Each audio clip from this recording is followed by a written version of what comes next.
Selamat datang ke channel Jio Chong dan hari ini kita akan sambung dengan siri tutorial perbincangan soalan objektif kertas 1 Matematik SPM tahun lepas. Jadi untuk video kali ini kita akan bincangkan bab 3 tingkatan 4 penaklukan logik.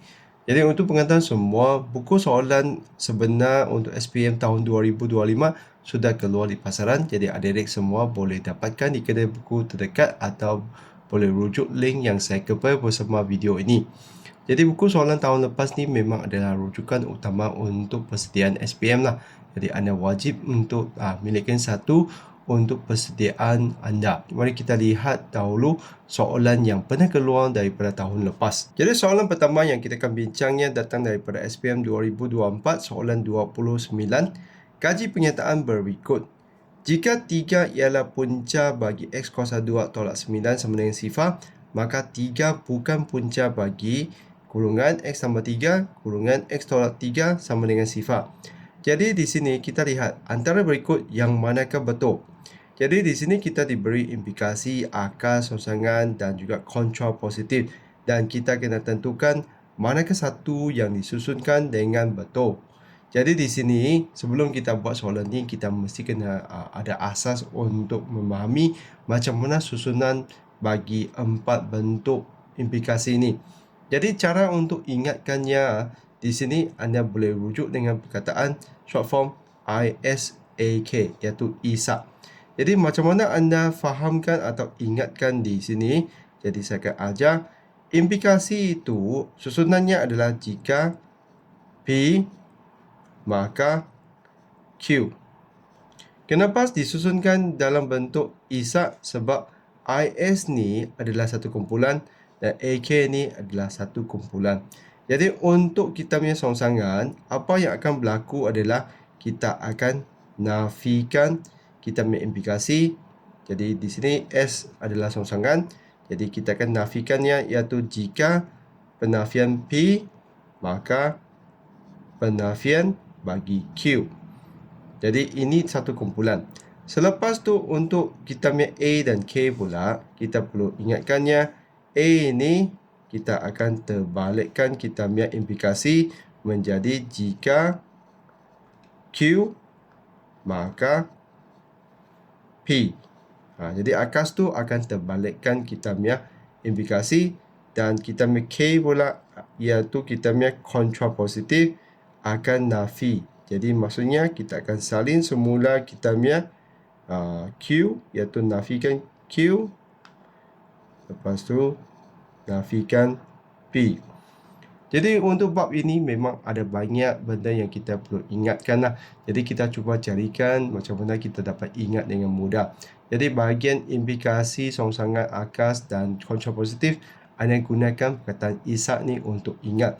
Supaya anda tahu I ni implikasi iaitu yang asalnya jika P maka Q.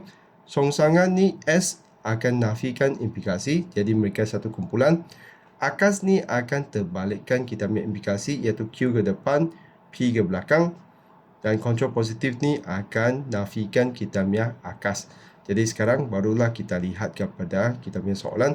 Jadi sebelum kita buat, kita perlu kena pasti dahulu P dan Q daripada kita punya soalan.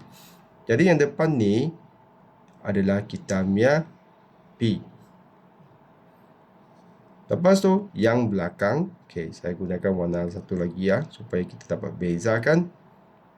Okey, 3 punca bagi kurungan ni adalah kita punya Q. Jadi sekarang kita perlu semak satu persatu. Implikasi ini adalah sama seperti soalan tu, baru adalah betul. Dan kita cuba kesan perkataan demi perkataan 3 ialah punca bagi dan kita perasan depan ini sudah silap. Kenapa? Sebab dalam P kita tu sepatutnya adalah X kuasa 2 tolak 9 sama dengan sifar. Jadi yang ni dengan ni sudah tukar tempat. Jadi dia sudah tersilap. Jadi A itu adalah yang palsu atau salah lah. Akas ni kita perlu tahu akas tu adalah Q tu akan bergerak depan. Jadi kita semak. Jika 3 ialah, jadi di sini kita sudah tahu depan ini sudah tersilap. Kenapa? Sebab yang ini sepatutnya adalah Q, tapi dia masih lagi dalam P. Jadi akas ni pun silap. Songsangan, jika 3 bukan punca bagi X kuadrat 2 tolak 9 sama dengan 0. Jadi kita kena bandingkan dengan kita punya soalan. Jadi kita dapati songsangan ni kita sudah nafikan kita punya P, iaitu 3 asalnya ialah sudah tukar jadi bukan, dan kita lihat dia memang adalah penafian P, maka 3 ialah punca bagi kedua golongan ni. Jadi 3 ialah punca, jadi dia pun sudah nafikan Q. Jadi kita punya C adalah jawapan, sebab kita sudah nafikan implikasi yang merupakan apa yang saya tunjukkan anda tadi. Jadi kita boleh semak lagi untuk D lah, walaupun kita sudah tahu C itu jawapan.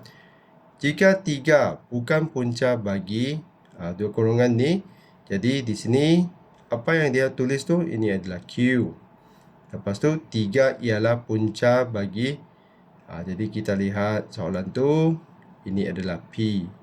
Kontrol positif di sini sebenarnya adalah akas lah. Jadi kontrol positif tu pun dipasangkan silap dengan implikasi tu. Jadi salah lah. Jadi kita punya jawapan tu adalah C. Jadi untuk soalan tu anda mesti kena wajib ingat isak tu. Okey, jadi sekali lagi kita lihat SPM 2023 juga uji bahagian kontrol positif. Jadi anda perlu tahu kontrol positif tu adalah berpasangan dengan akas. Maksudnya kita punya P ini P, ini adalah Q. Jadi sebenarnya kita pun boleh tuliskan lah. Jadi saya tuliskan jawapan saya, iaitu kita punya Q ni perlu pergi depan, P itu pergi belakang. Selepas tu kontrol positif tu akan nafikannya. Jadi jawapannya adalah jika 2K tolak 11 tidak sama dengan 3, maka K tidak sama dengan 7. Jadi manakah satu adalah jawapan ni? Jadi jawapan tu adalah C juga. Jadi anda perhatikan kita punya Q sudah di depan, nafian Q. Lepas tu kita punya P yang dinafikan di belakang. Jadi jawapan kita adalah C. Okey, seterusnya kita lihat juga tahun 2023 dia wujud dua soalan lah. Antara pernyataan majmuk berikut yang manakah palsu? Jadi untuk benar dan palsu tu anda kena ingat, untuk dan tu pernyataan majmuk dan tu hanya benar kalau semua benar. Jadi anda kena tahu ini. Untuk atau hanya palsu kalau semua palsu.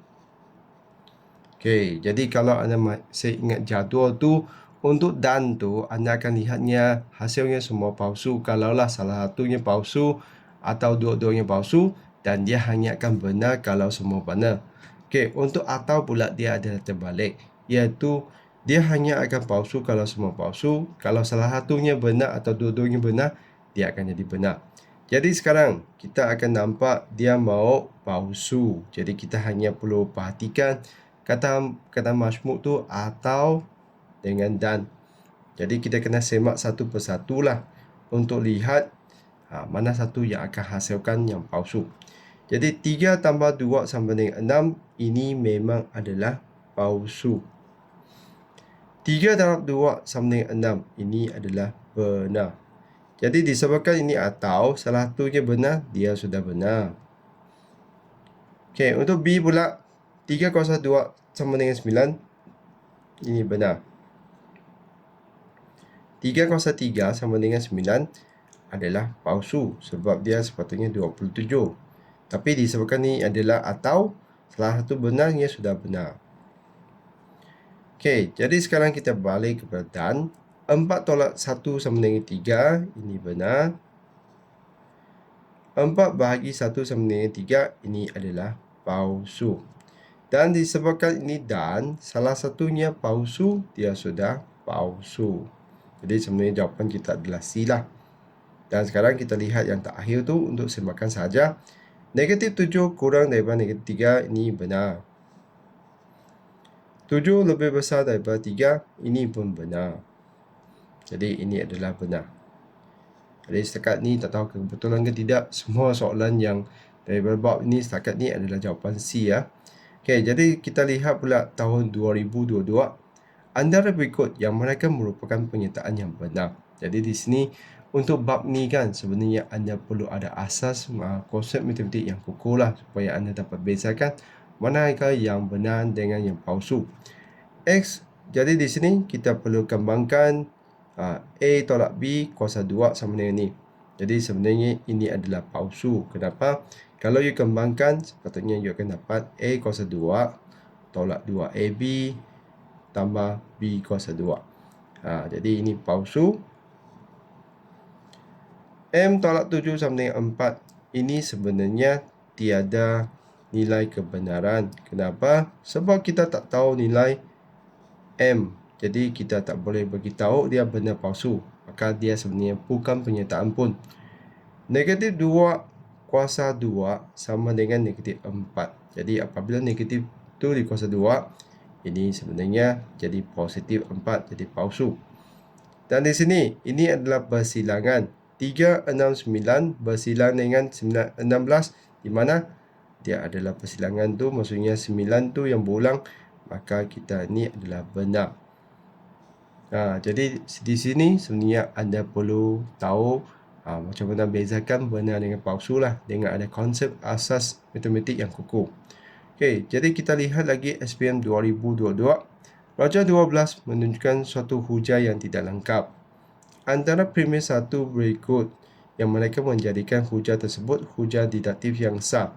Jadi anda perlu tahu dia ada 3 bentuk hujah deduktif tu. Dan kita perlu tahu ni bentuk mana satu. Untuk bentuk satu itu adalah semua A ialah B, C ialah A, C ialah B. Jadi di sini semestinya bukan bentuk satu lah, sebab di sini kita nampak ada yang tidak sama dengan punya. Jadi ini kemungkinan besarnya adalah bentuk 3, iaitu jika P maka Q, lepas tu bukan Q, bukan P. Jadi di sini saya buat jangkaan lah.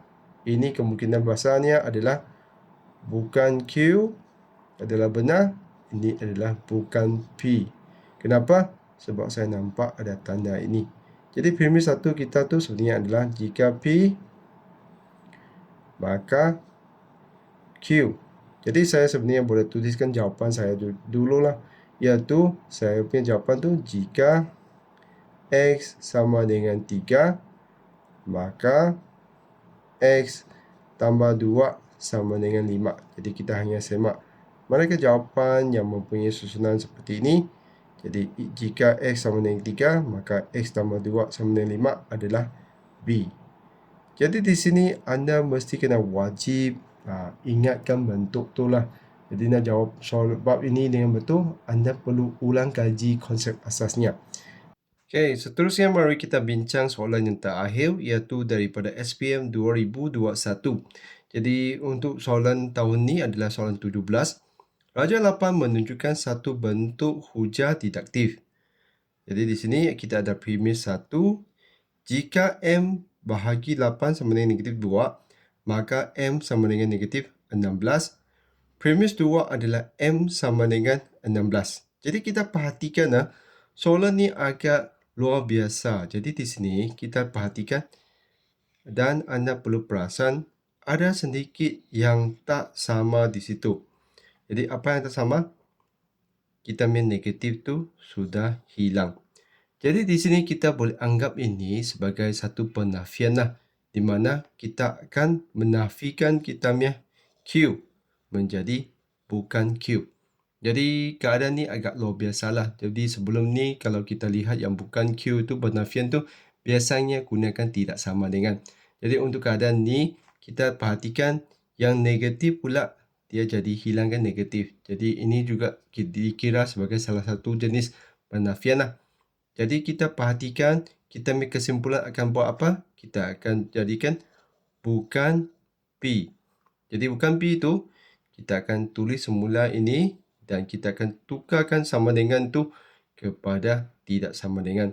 Jadi kita punya kesimpulan tu adalah M bahagi 8 tidak sama dengan negatif 2. Atau kita juga mungkin lihat ada jawapan M bahagi 8 sama dengan 2 sahaja, iaitu kita hilangkan negatif seperti kita punya previous 2. Jadi kita perhatikanlah manakah satu jawapan yang diberi. Jadi jawapan yang diberi itu adalah yang pertama, iaitu B. Jadi soalan ni adalah soalan yang agak luar biasa lah. Jadi kita perlu berhati-hati dan kita perlu perhatikan baik-baiklah. Jadi negatif ni sangat sikit saja perbezaan tu. Jadi kita kena tahu ini adalah sebenarnya satu penafian, iaitu bentuk yang ketiga untuk hujah deduktif. Jadi begitu saja perbincangan soalan yang pernah muncul untuk bab 3 tingkatan 4 ni. Jadi selepas ni, kalau anda ingin carikan latihan lebih, anda boleh gunakan laman web daripada praktis cikgu-cikgu yang tengah saya cuba untuk kemas kini, atau anda boleh belikan buku rujukan atau buku soalan pasir tu yang mesti anda cubalah. Jadi begitu saja untuk video kali ini. Kalau rasa video Cikgu Chong ni membantu, jangan lupa untuk tekan like dan subscribe channel Cikgu Chong. Sekian, terima kasih. Kita jumpa lagi.